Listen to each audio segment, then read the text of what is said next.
you have to fight them is because they are Jews and Christians. One is the jihad of the word.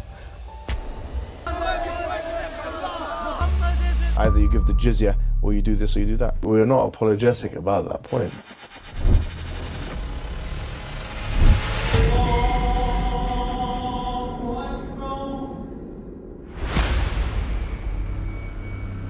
When Muslims get stronger,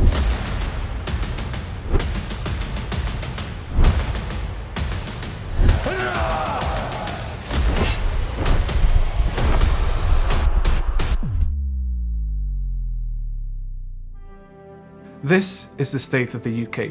A Christian country with a Christian heritage going back millennia now holds Muslim prayers in the hall of its castles, where kings of old defended through blood, sweat and tears the Christian faith. The title of this video is ominous, and rightly so. It is with a heavy heart that I present my reasoning to back such a bold claim. But trust me, back it up I can, and frankly I shall. The other day, I had a back and forth with a lovely English lady, maybe in her 50s or 60s.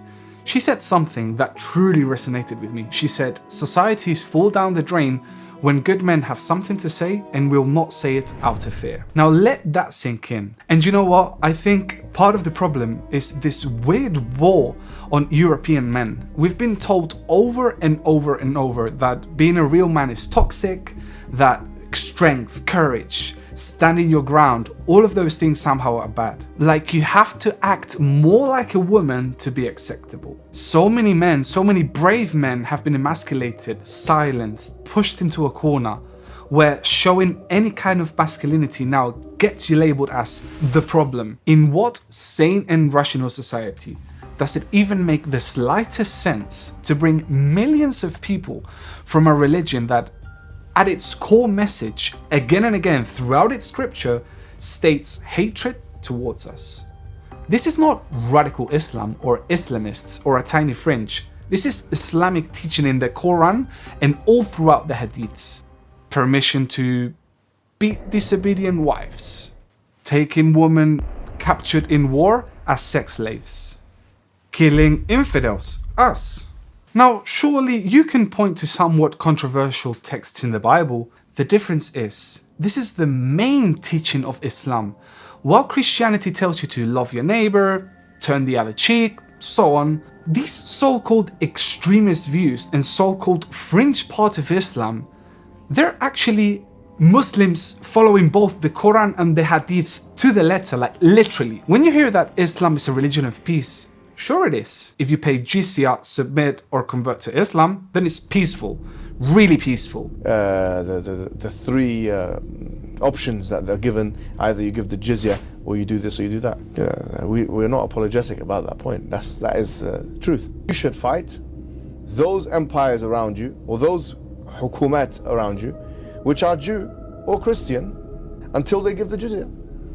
That's fine. That we already know Islam allows. And then the howness of that is in the hadith. Again, this so-called modern extreme part of Islam, they are doing what Islam has always done historically. They are the true Muslims, not the extreme side. They conquered and converted all of North Africa, which for us modern people now seems implausible to believe that it was Christian, but Christian it was until Islam conquered it. This ain't some one-off. They've done this over and over.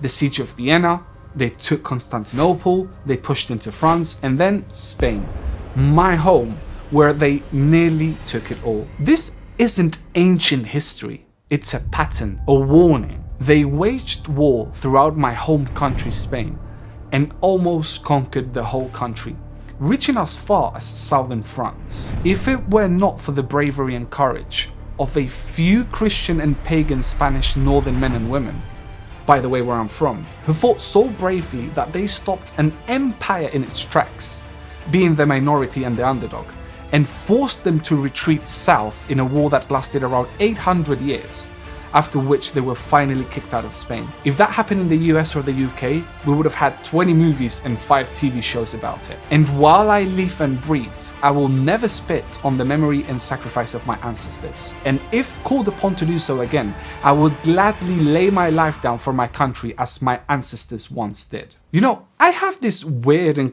crazy habit of believing people when they state their intentions. We are obliged as Muslims to take the authority away from the people who have it and implement the Sharia. What do you think the timetable is for implementing Sharia in Great Britain? Do you feel like you're getting close? And revolutions happen very quickly. So, I don't know how quickly the Sharia will come. Perhaps in 5 years, perhaps in 10 years. Demographically speaking, even within the next 15 or 20 years, Islam could be, the major religion of countries like Britain and Belgium and France and these other European nations. We could even say that the whole of the UK right now is paying jizya to Muslims. 70% of Muslim women don't work and receive welfare. 50% of all Muslims don't work and receive welfare. Again, if we go by historical standards, this is not out of the ordinary for Muslims. And again, it's in the scripture, until they give the jizya willingly while they are humbled. If we see the way white working class women are treated by Muslims in the UK, we see the same logic and historical continuity that follows the teachings of Islam. The grooming gangs, and we have to stop calling them, we have to start calling them what they are, rape gangs. The rape gangs of Pakistani Muslim men are just a reflection of Islam's teachings. Again, not some fringe part of Islam, this is the core teaching of Islam's message. We can even go back to Muhammad's own words. Do you not desire the women of yellow? Referring to either blonde or blue-eyed women. This is a well-documented thing that goes back to Muhammad. During one campaign, the campaign against, it's called Tabuk, where he was supposed to fight the Eastern Roman empires, which would be Greeks. He actually tried to cajole men to join him by saying, "Don't you want the people of yellow?" and he talks about the women, how beautiful they are. But yellow, I assume, means hair. A lot of people try to understand what that means. Does it mean hair, fair skin, whatever? So there's a long kind of like this almost like sadomasochistic thing of presenting white women as wanting it and just like, okay, so now fast forward, and what you're talking about, believe it or not, because I've looked into it very closely, and the Muslims, the Pakistanis and whatnot, they use the same exact logic, and they quote that, and they say, yeah, Islam already told us these people want it. And by the way, I don't know how modern feminists can square that with their beliefs that we're all the same, all cultures are equal, we live in a place called the world, no such thing as countries, we're all human beings. The cultural shock that a lot of these feminists will have when millions upon millions of men who believe women are not worth the rubber on their shoes and should be treated accordingly. Women should be covered from head to toe, and we see more and more of these women walking in the streets of capital cities in Europe. More and more women like this, covered head to toe by a truly misogynistic religion and society. But refugees welcome, I guess? Oh, the day they wake up and figure out the huge mistake that they've committed. Something else that's increasingly worrying is the push from some Muslim MPs and groups in the UK and Europe for blasphemy laws, or restrictions basically on criticizing Islam. If such laws come to fruition, people like me, making videos like this, could face legal consequences just for speaking out critically about the religion or its teachings. Let that sink in again, yeah? People critical of Islam and its teachings will be required by law to either stay quiet or keep those criticisms to themselves or end up in jail. That means this video or others like it could potentially be censored or even land me in jail. It's a serious threat to free speech, the biggest one. But then again, my question is the same. If this is happening now, when they are only 7% of the UK's population, what would happen when they're 30, 40, 50%? Many schools now in the UK require halal food. Many supermarkets only serve halal food. Churches are being turned into mosques. What we see happening all around Europe, the criminality, the rape, the violence, the insecurity, this is the result of importing millions upon millions of people who come from a culture and or religion that fundamentally despises our way of life. And in the naive, postmodern, secular, multicultural view that all cultures and religions were all the same, well, we're seeing the outcomes of believing such a moronic and frankly dangerous idea. Sweden, once the safest country in Europe after waves of migrants, I think they sit about 20% of its population. Sweden, once the safest country in Europe, I repeat, the safest one, has become Europe's rape capital. Now, they will call you racist if you point out these things, if you talk about these things that I've talked about in this video. Do I believe all Muslims are like this? No.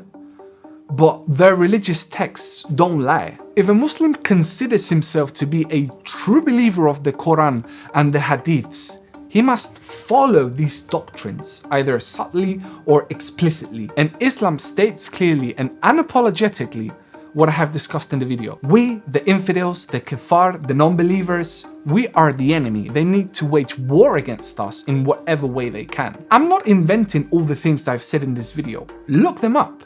This is truly what the Quran says. Jihad can have many meanings.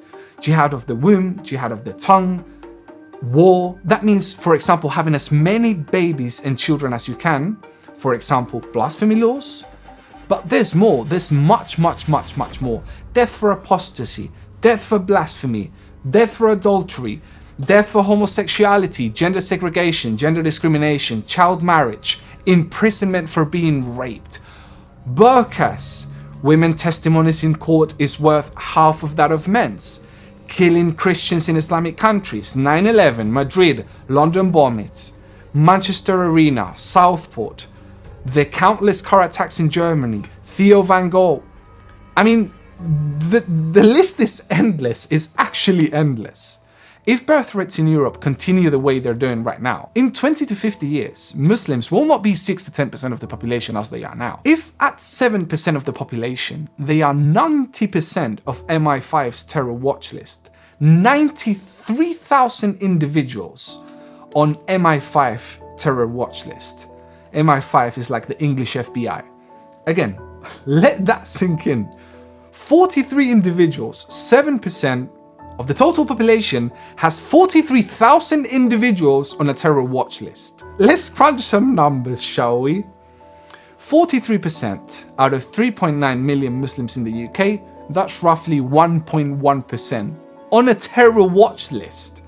That's an insane number out of the gate. 1% of all the Muslims are being watched by the police. Let's say the Muslim population in the UK jumps in the next 20 to 50 years to 30,000%, which can be an underestimate since they have 15 kids and English people have none. If the population of Muslims goes up to 30%, the number of people potentially on a terror list would skyrocket to 183,810.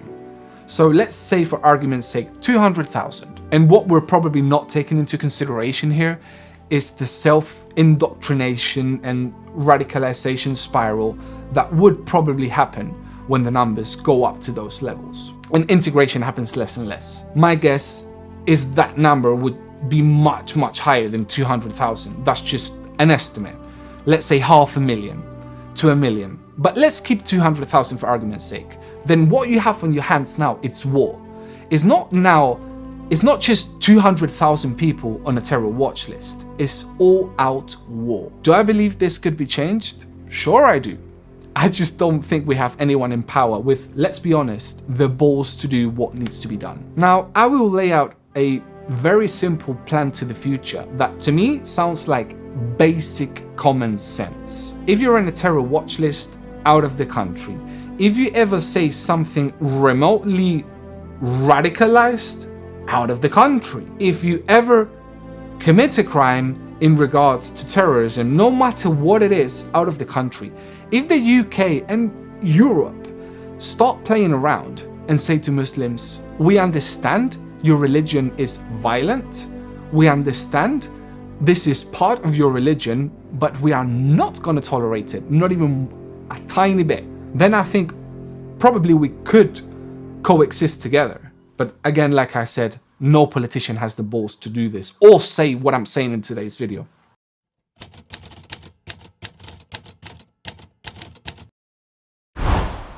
In all of world history, there has never been a civilization that has so opened its doors to another civilization that is openly hostile to it. And now, Western Europe is saying, oh, none of that matters, it was a misunderstanding, come on in. But they haven't changed.